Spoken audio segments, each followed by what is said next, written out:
La reprise des audiences pour les affaires civiles réjouit le bâtonnier du Nord Kivu. Abel Ntumba affirme avoir entrepris des démarches au niveau de la capitale Kinshasa pour décompter cette situation alors que tout était paralysé au lendemain de la proclamation de l'état des sièges au Nord Kivu et en Ituri en mai dernier. Pendant presque 2 mois, rien ne fonctionnait en province. C'est ainsi que nous avons mené des démarches, alors que nous étions pratiquement en pleine éruption volcanique ici. J'étais en contact avec la ministre nationale de la Justice. Je lui ai expliqué la situation. Je lui ai fait voir que la fermeture n'est pas prévue par l'ordonnance du chef de l'État. Et je lui ai fait voir les conséquences néfastes de cette fermeture des tribunaux. Dans cette zone où la vengeance privée est à la mode, il était moins prudent de pouvoir fermer les cours des tribunaux. Et alors, elle m'avait compris, elle m'avait demandé de lui faire un mémo. Je lui avais envoyé un mémo qui décrivait l'état des lieux de la situation pendant l'état des sièges. C'est 1 mois après l'état des sièges. Je lui ai fait un mémo aussitôt que nous sommes revenus de l'éruption volcanique. Et après, nous avons décidé avec le bâtonnier de l'Ituri de faire le déplacement de Kinshasa. C'est de là que je viens.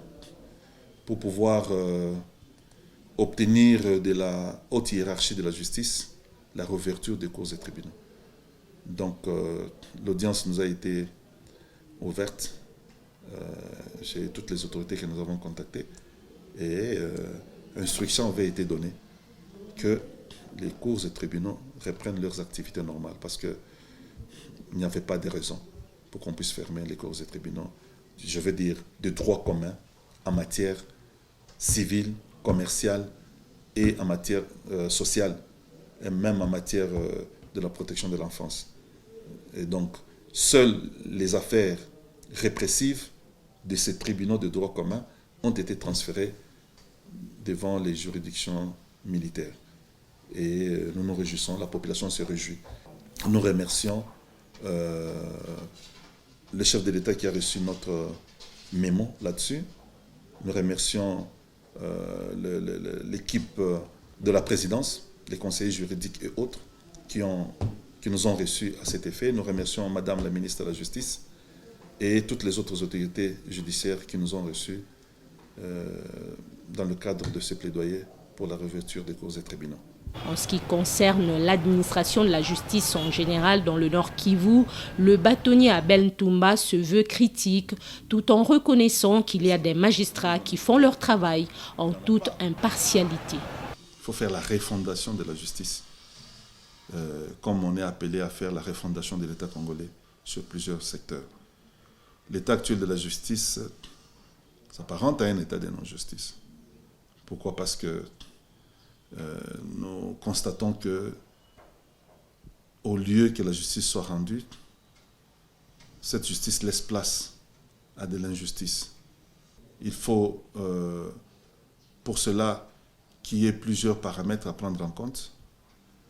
Le fonctionnement en lui-même, la justice manque des locaux dans le Nord Kivu. Si vous visitez le palais de justice du Nord Kivu, ça laisse à désirer. Les conditions dans lesquelles les dossiers sont détenus, ça laisse à désirer. Les conditions dans lesquelles les magistrats rendent cette justice, ça laisse à désirer aussi.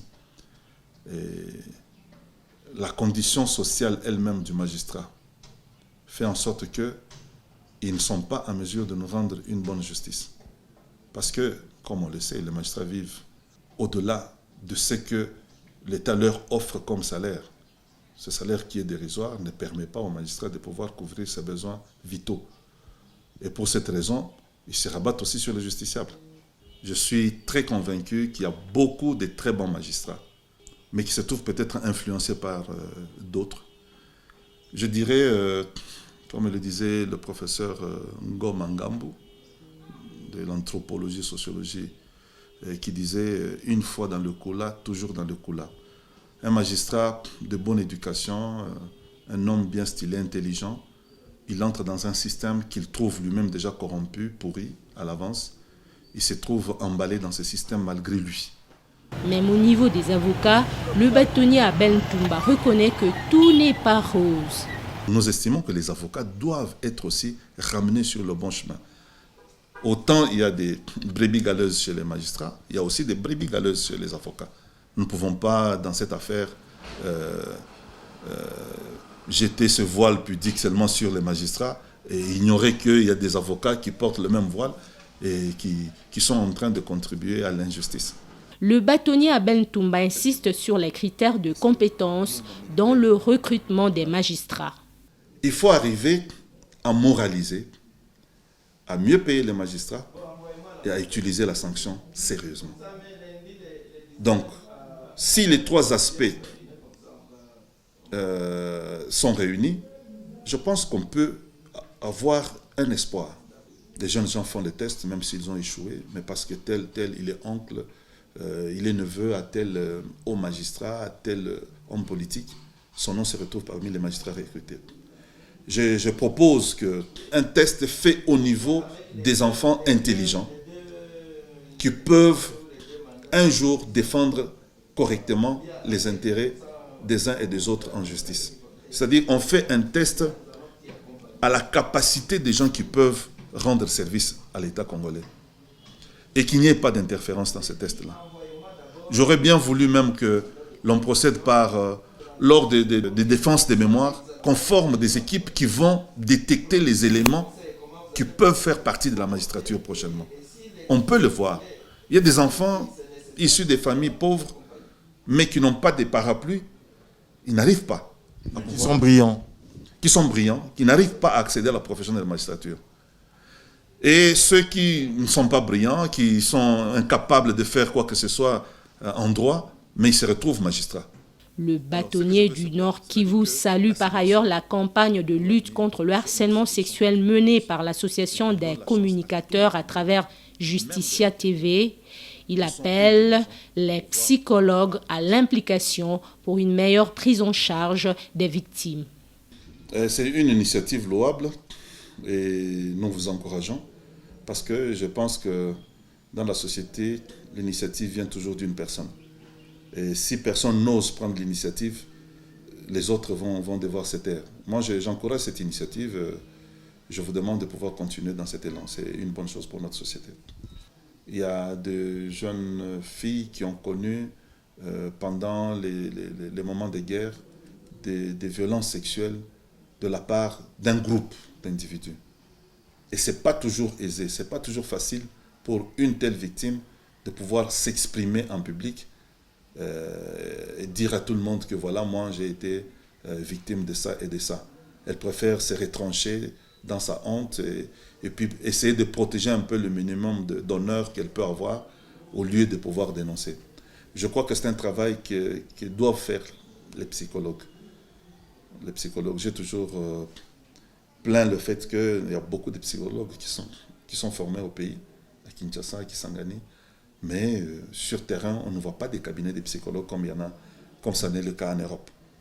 Quand on a un problème, on est traumatisé, on a besoin d'un psychologue. Nos psychologues cherchent à être engagés, travailler dans une entreprise, dans une société quelconque, au lieu d'ouvrir des cabinets de psychologues propres. Donc ça nous aiderait, parce qu'il n'y a que eux qui peuvent savoir relever une personne abattue dans cette situation, de manière à ce qu'elle puisse prendre conscience et reconsidérer la vie normale, continuer. En ce moment-là, on peut arriver à dénoncer. La campagne de lutte contre le harcèlement sexuel dans les organes de presse a une durée de 9 mois et elle vise à faire connaître la loi sur les violences sexuelles et à pousser les présumées victimes à sortir du silence afin de dénoncer les présumés harceleurs.